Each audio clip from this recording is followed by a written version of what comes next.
Double standard. Family is uneasy when one sister dates other's ex-lover. Dear Abby, my sister Jane and I are both in our mid-50s. Jane has had numerous affairs over the past several years after her third divorce and was involved in an intimate relationship with a terrific man, Will, that lasted about 3 months.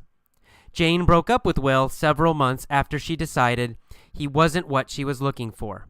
And she's presently engaged to be married to a very nice man, Sam, and seems very happy. I dated Will several times before he and Jane became involved. We weren't intimate at that time, and we started seeing each other again over the last month. This time we have fallen in love. My problem is Jane is upset that Will and I are together and says I have betrayed her. She is worried about having her former and current lovers present at family gatherings, and our parents are also concerned. They say it's just weird. The fact that my sister was intimate with Will doesn't bother me or Will, but it sure bothers them. Abby, I have always been the good girl in the family and bowed to their pressure. But my relationship with Will is more than I could have ever imagined, and I don't want to give up my future happiness just to make my sister and my parents more comfortable. My adult children have all met and approve of Will and our relationship, but Jane and my parents won't budge. Any suggestions? Signed, Once Will in Walla Walla, Washington. Dear Once Will, perhaps it's time to stop being the good girl. Begin acting like a woman who knows what she wants and confront the double standard in your family. If your sister was sophisticated enough to have serial affairs and your parents have been so worldly that they have turned a blind eye to it, then you should all be adult enough to realize that you are entitled to your happiness too. Although this may make for some awkward first few family gatherings, as grown-ups, everyone should be able to get past it.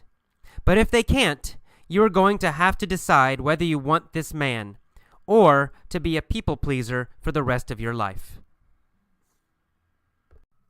Hello, welcome to the vocabulary lesson for double standard. Let's get started. First, in the title, it says, family is uneasy when one sister dates other's ex-lover. Uneasy. Uneasy means uncomfortable, an uncomfortable feeling. It's not a specific feeling. It just means a little bit uncomfortable, not quite right. Something's a little wrong.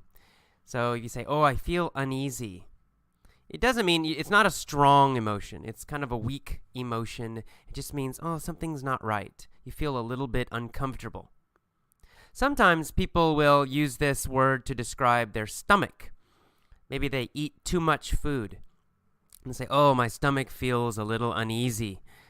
Right? It feels a little uncomfortable. You're not seriously sick, but it's just a little bit bad. So here it says family is uneasy. It just means the family's not really, really, really upset, but they feel uncomfortable. Because one sister is dating another sister's ex-lover. Okay, let's go into the letter now. This woman's writing about her sister Jane, and she said Jane has had numerous affairs. Numerous means many. So numerous is many. So she's had many affairs over the past several years.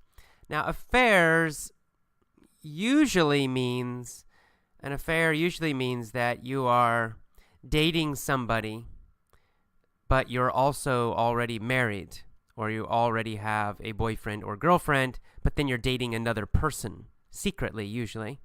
That's usually what affair means, to have an affair. However, in this letter, it does not mean that. This woman's a little bit older who's writing this letter, and so affairs, what she means is just lovers. So this woman is dating other people, having boyfriends, and she's having sex with the boyfriends. So she says affairs to mean boyfriends and having sex. And, again, that's kind of a word that older people might use in this situation. I think most younger people would not use the word affair to describe that. They would just say boyfriends or dates. Okay, but anyway, moving on. And then she said that after her sister's third divorce, she was involved in an intimate relationship with a man named Will. Intimate relationship means a serious boyfriend or girlfriend. Intimate means close, emotionally close. So you have strong feelings for each other. An intimate relationship also has the idea that sex is involved. You're having sex with each other.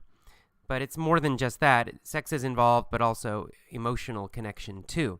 So an intimate relationship with Will. So she had a close relationship with this man named Will. And it lasted about 3 months. Now, to last, when used as a verb, means to continue or to continue until. So lasted about 3 months. It means it continued for 3 months. Continued until 3 months and then finished.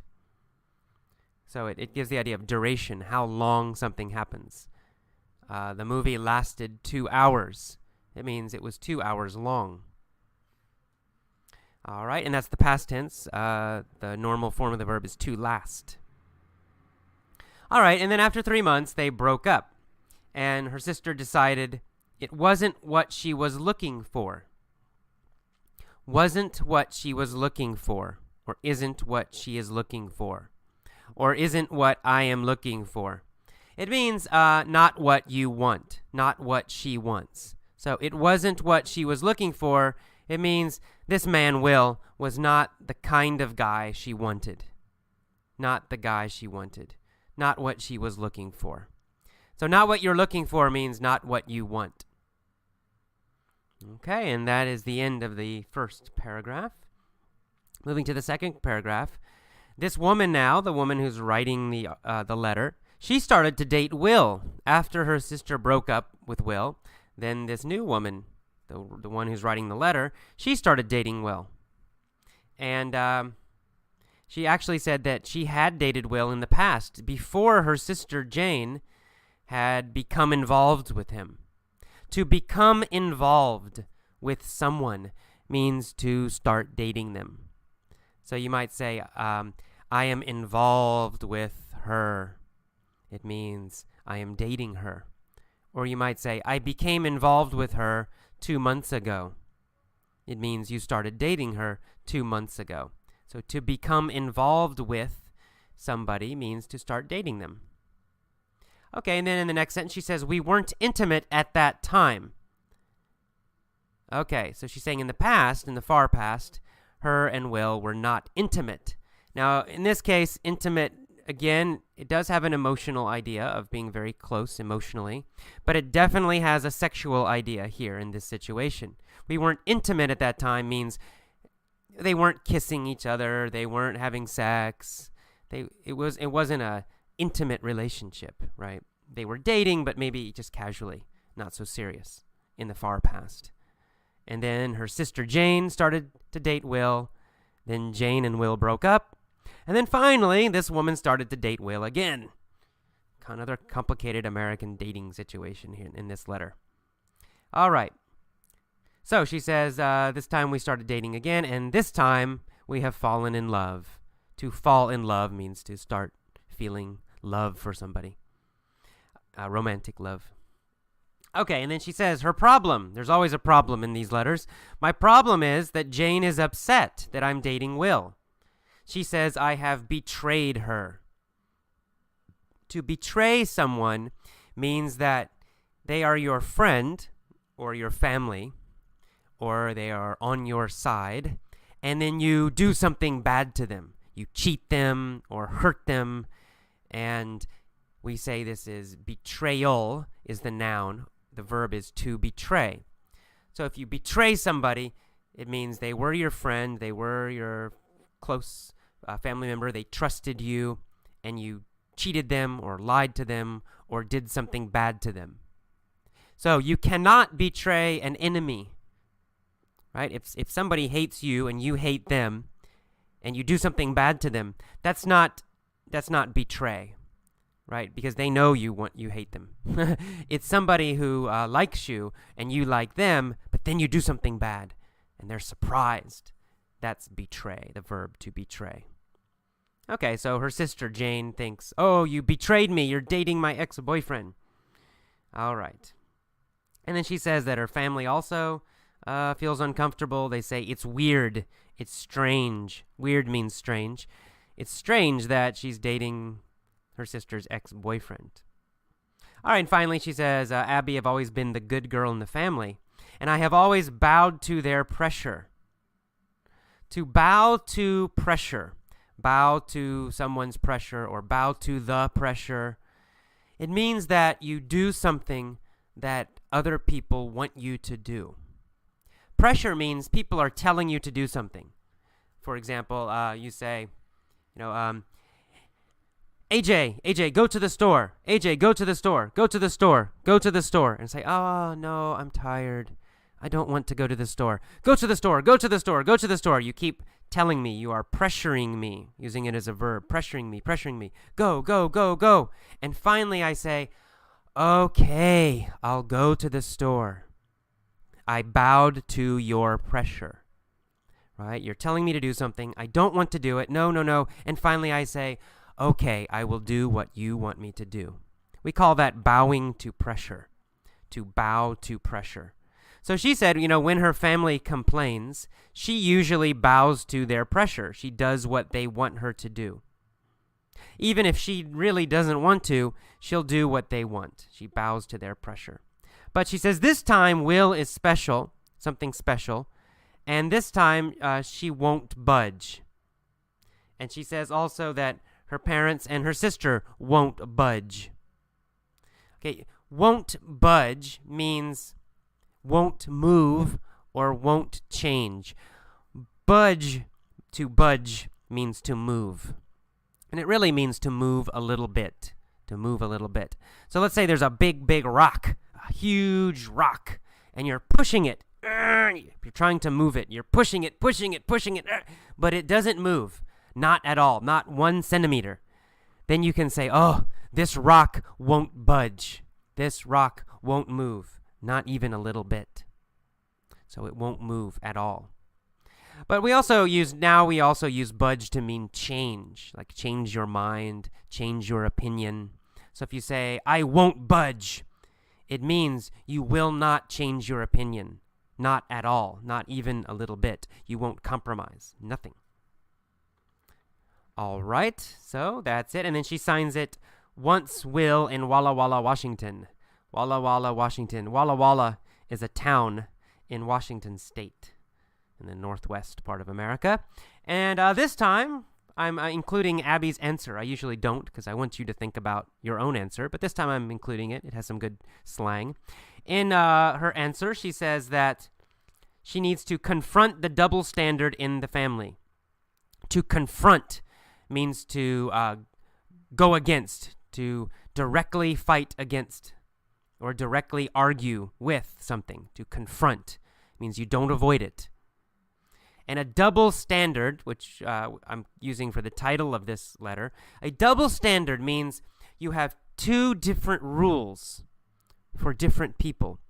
It's not a fair situation. For example, there's one rule for Jane and a different rule for the sister. So Jane, it's okay. She can date many guys, no problem. Her family says it's okay. It doesn't bother them. But then the other sister, if she dates many guys, they criticize her. They complain. They say, oh, you shouldn't date so many guys. So Jane can date guys. The other sister cannot. It's a double standard, right? Double meaning 2. Standard means rule. So 2 rules. One rule for one person, a different rule for someone else. In my family, we would complain about this a lot in my family, me and my sister.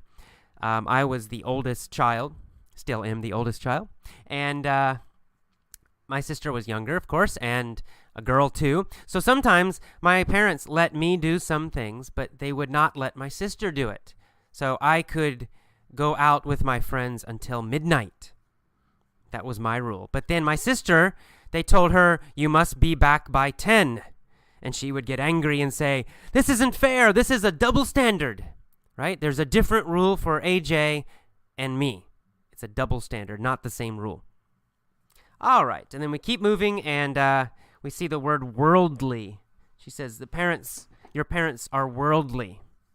Worldly means experienced. It means you have a lot of experience in the world. You know about the world. It's the opposite of naive. We had naive in an earlier lesson. So worldly is the opposite of naive. It means you have a lot of experience. You know about the real world. And then we see the phrase, turned a blind eye to. To turn a blind eye to something means you ignore it. You ignore it. You don't look at it. You don't think about it. You don't talk about it. If you turn a blind eye to something, it means, oh, you ignore it. You pretend it's not there. So they have turned a blind eye to Jane's dating. It means they've ignored her dating. So they can also do this for the new sister. All right, and then the last paragraph of the answer. She says, everyone should be able to get past it. To get past something, well, there's a direct meaning, which means you're moving and you pass. It means you go ahead of something or you go by something. But usually using it in general life to get past a relationship, for example, it means the problem is gone. The problem is gone. The problem is finished. So if you say, oh, the parents had a problem with this situation, but they will get past it. It means they will solve the problem. They will relax. They will stop worrying about it. And if you say, maybe you had a relationship and you broke up and you're very upset. Oh, you're upset. But then 6 months later, you feel okay. You can say, I'm finally past the relationship, or I'm finally past feeling sad. It means it's gone now. You don't feel sad and terrible anymore. And then the final sentence, we see the phrase people pleaser. Abby says, you don't need to be a people pleaser all of your life. A people pleaser, please means to make happy. So a people pleaser is someone who always tries to make other people happy. They never make themselves happy. They just try to please other people. Always do what other people want, but never what they want. That's a people pleaser. All right, that is all of the vocabulary for this Dear Abby letter. Go on to the mini story and listen to this a few times if you need to. Oh, and I almost forgot. We have a contest right now, a remix contest. What I want you to do is download a vocabulary lesson, then edit it. You can change it. You can add music. You can add stuff in your own language. You can do anything you want. You can cut parts. But edit it, you can use Audacity software, which is free. Do a Google search for Audacity, Audacity. And remix means rechange a vocabulary lesson. Try to make it better. Okay, bye-bye. Welcome to the mini story for Double Standard. Let's get started. There is a badass Marine named Saren. He has an intimate relationship with Julia Roberts. They are very, very close. Saren likes Julia, but one day he decides she's just not what he's looking for. He breaks up with Julia. Julia feels betrayed. She says, "How can you do this to me? Why are you hurting me? Please take me back." But Saren won't budge. He says, "No, I don't want you, Julia." Julia can't get past the breakup. Every day she follows Saren. Every day she calls him. At first, Saren turns a blind eye to her behavior. But finally, he can't ignore it anymore. He yells at Julia and says, "I won't bow to this pressure. I won't take you back. So leave me alone." Julia asks, "Do you have another girlfriend?" He says, "Yes, I'm dating Hillary Clinton now. She's rich and very powerful." "Really? Wow, I like her. I'm going to vote for her," says Julia. She says, "I still feel a little uneasy, but if you're dating Hillary, I guess it's okay." Julia smiles and walks away. As she leaves, she yells, "So, is Bill free for dating?" Okay, one more time, this time with questions. There is a badass Marine named Saren. Badass. Ooh, that's slang. Badass means tough, very strong, tough, very good at what he does. So, very strong and tough. There's a badass Marine named Saren. A Marine is a kind of soldier, a kind of fighter. He has an intimate relationship with Julia Roberts. Are Saren and Julia Roberts only friends, just friends? No. They have an intimate relationship. They have an intimate relationship. It means they're very close. Not only friends, they are dating each other. They have an intimate relationship. Are they probably having sex? Yes, probably they are. They have an intimate relationship. They are dating. They're very, very close. Saren and Julia Roberts have an intimate relationship. Does Saren have an intimate relationship with Cameron Diaz? No, he does not have an intimate relationship with Cameron Diaz. He has an intimate relationship with Julia Roberts. They are very, very close. Saren likes Julia, but one day he decides she's just not what he's looking for. Does Saren want Julia? No, he doesn't. He decides she's not what he's looking for. She's not really what he wants. So he decides she's just not what he's looking for. Is Hillary Clinton what he's looking for? Yes, Hillary Clinton is what he's looking for. She's rich and powerful. That's what he's looking for. Saren's looking for rich and powerful. Julia Roberts is not powerful enough, so she's not what he's looking for. Is Cameron Diaz what Saren is looking for? No, he doesn't want Cameron Diaz. Cameron Diaz is not what he's looking for. What is Saren looking for? Saren is looking for a rich and powerful woman like Hillary Clinton. So he breaks up with Julia. Julia feels betrayed. Does Julia feel he did something bad to her? Yes, exactly. She feels he did something bad to her. They were close. She trusted him, and then he hurt her. Did Saren betray Cameron Diaz? No, he didn't betray Cameron Diaz. He never dated Cameron Diaz. He never did anything bad to her. He did not betray Cameron Diaz. Did he betray Hillary Clinton? No, he did not. He did not hurt Hillary Clinton. Did he betray Julia? Well, breaking up is not really betraying, but Julia feels betrayed. She feels betrayed. Betrayed is the emotion, ed, feels betrayed. But really, Saren did not betray her. But anyway, she says, "How can you do this to me? Why are you hurting me? Please take me back." But Saren won't budge. Will Saren change his mind? No, he won't budge. He won't change at all. Will he change a little bit? No, Saren will not change, not even a little bit. He won't budge. He won't change at all. Will Julia budge? No, she doesn't want to budge either. She wants him back. 100%.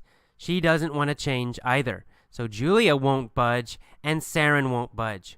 Saren says, "No, I don't want you, Julia." But Julia says, "Yes, I want you back." Neither one of them will budge. They won't budge. Julia can't get past the breakup. Can Julia forget the breakup? No, she can't forget the breakup. She can't get past the breakup. Can Julia get past Mel Gibson? Well, yeah, she never dated Mel Gibson, so she doesn't need to get past Mel Gibson. Who does she need to get past? Well, she needs to get past Saren. Saren is her ex-boyfriend. She needs to get past Saren. Can she get past Saren? No, she can't get past him. She can't get past Saren. She can't get past the breakup. She's still upset. Is she still very sad about Saren and the breakup? Yes, that's right. She's still very, very sad. She can't get past the breakup. So every day she follows Saren. Every day she calls him on the phone. At first, Saren turns a blind eye to her behavior. In the beginning, does Saren get upset by her behavior? No. In the beginning, he turns a blind eye. He ignores her. He pretends he doesn't see her. He pretends he's not bothered by her behavior. So he turns a blind eye to her behavior. Does Saren turn a blind eye to Cameron Diaz? No, he does not ignore Cameron Diaz. Who does he turn a blind eye to? Well, he turns a blind eye to Julia Roberts. In fact, he turns a blind eye to her behavior. He ignores her behavior. Does Julia turn a blind eye to Saren? No, she doesn't ignore him. She does not turn a blind eye to Saren. Saren turns a blind eye to her behavior, but she does not turn a blind eye to Saren. She keeps calling him. Finally, Saren can't ignore her anymore. He yells at Julia and says, "I won't bow to this pressure." Will Saren do what Julia wants him to do? No, he won't. He won't bow to the pressure. He will not change because of her pressure. Will he bow to Cameron Diaz's pressure? No, Cameron is not pressuring him. Cameron is just a friend. She's not pressuring him. Julia is pressuring him. He won't bow to Julia's pressure. Will he date Julia again? No, he won't. He won't bow to her pressure. He won't do what she wants. What does Julia want? Julia wants to date him again. So she's pressuring him. Please date me again. Please date me again. Please date me again. Will he bow to this pressure? No, he won't bow to this pressure. He says, "I won't take you back, so leave me alone." Julia asks, "Do you have another girlfriend?"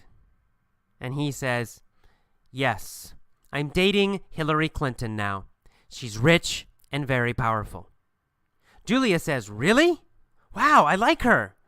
I'm going to vote for her. I still feel a little uneasy, but if you're dating Hillary, I guess I'm okay."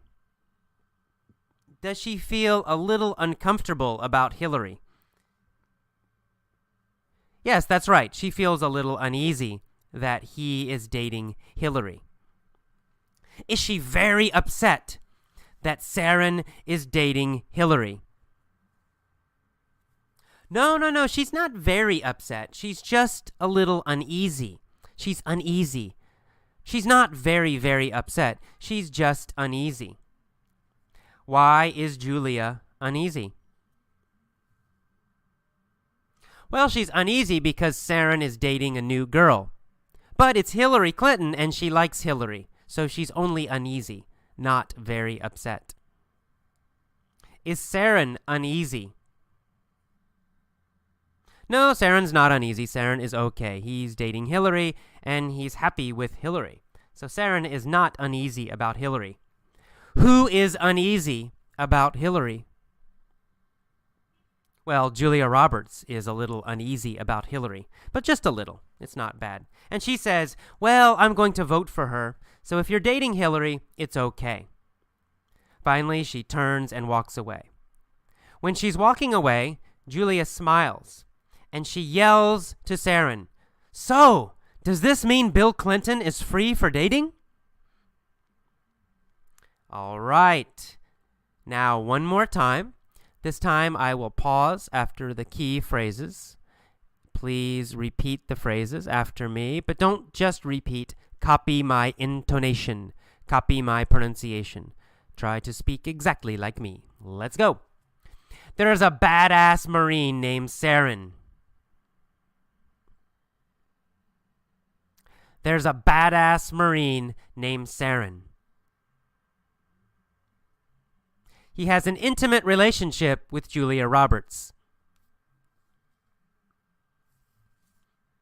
He has an intimate relationship with Julia Roberts. They are very, very close. Saren likes Julia, but one day he decides she's just not what he's looking for. She's just not what he's looking for. He breaks up with Julia. Julia feels betrayed. Julia feels betrayed. She says, "How can you do this to me? Why are you hurting me? Please take me back." But Saren won't budge. But Saren won't budge. He says, "No, I don't want you, Julia." Julia can't get past the breakup. Julia can't get past the breakup. Every day she follows Saren. Every day she calls him. At first, Saren turns a blind eye to her behavior. At first, Saren turns a blind eye to her behavior. But finally, he can't ignore it anymore. He yells at Julia and says, "I won't bow to this pressure. I won't bow to this pressure. I won't take you back, so please leave me alone." Julia asks, "Do you have another girlfriend?" And Saren says, "Yes, I'm dating Hillary Clinton now. She's rich and very powerful." Julia says, "Really? Wow, I like her. I'm going to vote for her. I still feel a little uneasy.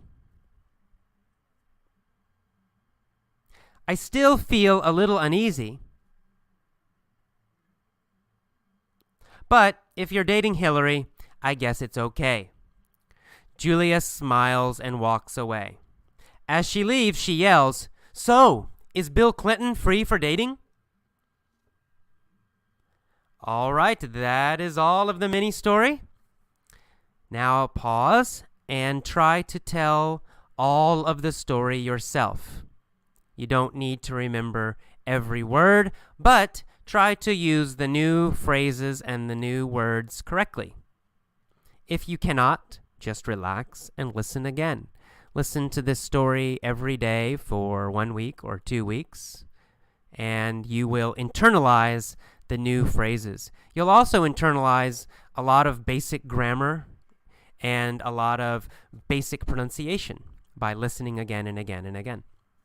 All right, see you next time. Bye-bye. Okay, welcome to the POV, or point of view, mini stories for double standard. Same mini story, but first starting with the phrase 1 year ago. 1 year ago, there was a badass Marine named Saren. He had an intimate relationship with Julia Roberts. They were very, very close. Saren liked Julia, but one day he decided she just wasn't what he was looking for. So he broke up with her. Julia felt betrayed. She said, "How can you do this to me? Why are you hurting me? Please take me back." But Saren wouldn't budge. He said, "No, I don't want you, Julia." Julia couldn't get past the breakup. Every day she followed Saren. Every day she called him. At first, Saren turned a blind eye to her behavior, but finally he couldn't ignore it anymore. He yelled at Julia and said, "I won't bow to this pressure. I won't take you back, so leave me alone." Julia asked, "Do you have another girlfriend?" And he said, "Yes, I'm dating Hillary Clinton now. She's rich and very powerful." Julia said, "Really? Wow, I like her. I'm going to vote for her. I still feel a little uneasy, but if you're dating Hillary, I guess it's okay." Julia smiled and walked away. As she left, she yelled, "So, is Bill free for dating?" Okay, our next version is going to start with the phrase, "since 2004." Okay. All right, there's a badass Marine named Saren. Since 2004, he has had an intimate relationship with Julia Roberts. They have been very, very close. Saren has liked Julia this whole time. But one day he finally decided she just wasn't what he was looking for. So he broke up with Julia. Julia felt betrayed. She said, "How can you do this to me? Why are you hurting me? Please take me back." But Saren wouldn't budge. He said, "No, I don't want you, Julia." Julia couldn't get past the breakup. Every day she followed Saren. Every day she called him.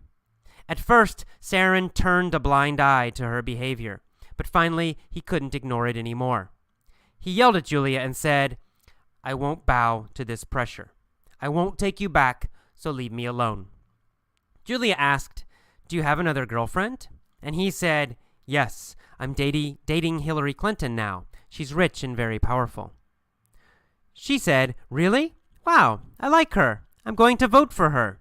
I still feel a little uneasy, but if you're dating Hillary, I guess it's okay." Julia smiled and walked away. As she left, she yelled, "So, is Bill free for dating?" All right, our final version begins with the phrase, "next year." Next year, this is going to happen in the future. I'm imagining this. Here we go. There's a badass Marine named Saren.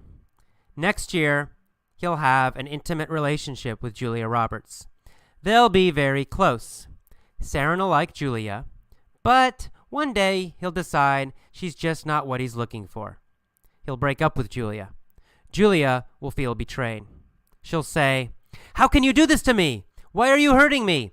Please take me back." But Saren isn't going to budge. He's going to say, "No, I don't want you, Julia." Julia won't be able to get past the breakup. Every day, she'll follow Saren. Every day, she'll call him. At first, Saren will turn a blind eye to her behavior. But finally, he won't be able to ignore it anymore. He'll yell at Julia and say, "I won't bow to this pressure. I won't take you back, so leave me alone." Julia will ask, "Do you have another girlfriend?" He'll say, "Yes, I'm dating Hillary Clinton now. She's rich and very powerful." Julia will say, "Really? Wow, I like her. I'm going to vote for her. I still feel a little uneasy, but if you're dating Hillary, I guess it's okay." Julia will smile and walk away. As she leaves, she's going to yell, "So, is Bill free for dating?" All right, and that's our final version in the future. Please go back now, listen to each version, and then pause. Try to tell each version yourself out loud. You don't need to be perfect. You don't need to remember every word. But try your best and try to use the correct form of the verbs. Sometimes the vocabulary changes a little bit. Listen for that. If you can't do it, if it's too difficult, no problem. Just relax. Listen to these versions many, many times. Every day, listen to it 1 time, 2 times, 3 times. The next day, again. The next day, again.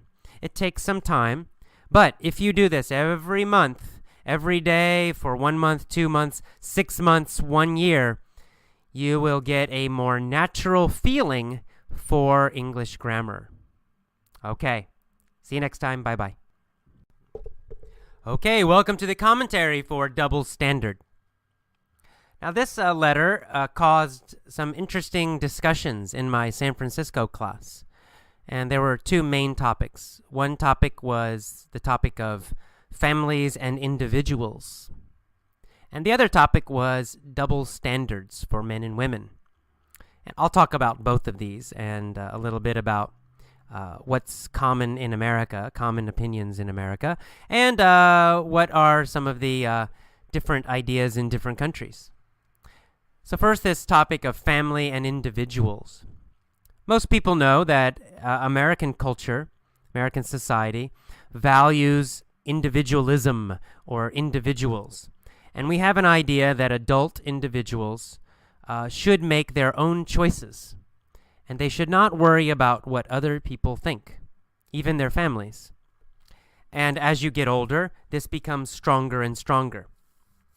So when I read this letter, for example, and I saw this woman is in her mid-50s, middle 50s, so she's probably, 55 years old. And she's worried about what her family thinks about her new boyfriend. My first reaction, I thought, this is very strange. This is an older woman. Why does she care about what her sister and her parents think? She should just do what she wants. She's an adult woman. This is crazy. And that's a common American reaction. We have an idea in the United States that when you're an adult, you should be independent. You should make your own decisions. You should not ask your parents for advice all the time. You should not live with your parents when you're an adult. Right? That's a very common, strong view.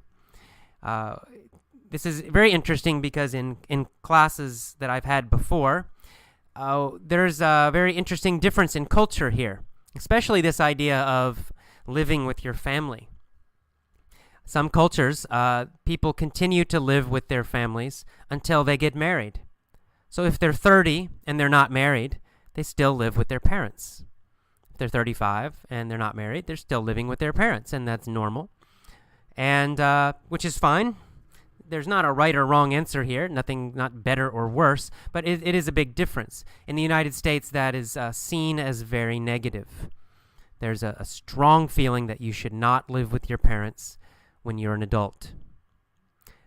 So, for example, in my own life, I went to university when I was 18, and then I graduated university. I was 22, I believe, and after that, I got my own apartment, and I never lived with my parents again.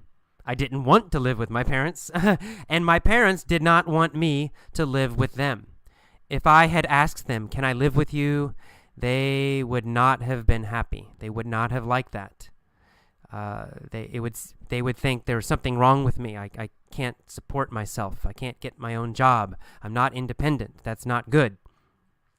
So, and for me, I wouldn't like it because I don't want to live with my parents, and I'm an adult. I don't want them telling me what to do or anything like that.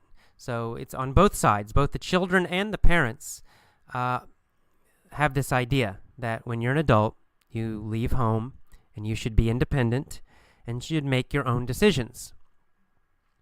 But I've met students from other countries who say it's very normal to live with their families until they're married. And in some cultures, even after they get married, the couple will go and live with one of the families, the husband's family or the wife's family. And that's considered normal. So in these cultures, family and the family's opinion continues to be important even when they're adults. So maybe some of you listen to this article, you think, oh, this sounds normal. Maybe some of you think this woman needs to worry about her family. If her family doesn't like the situation, maybe she should not date Will.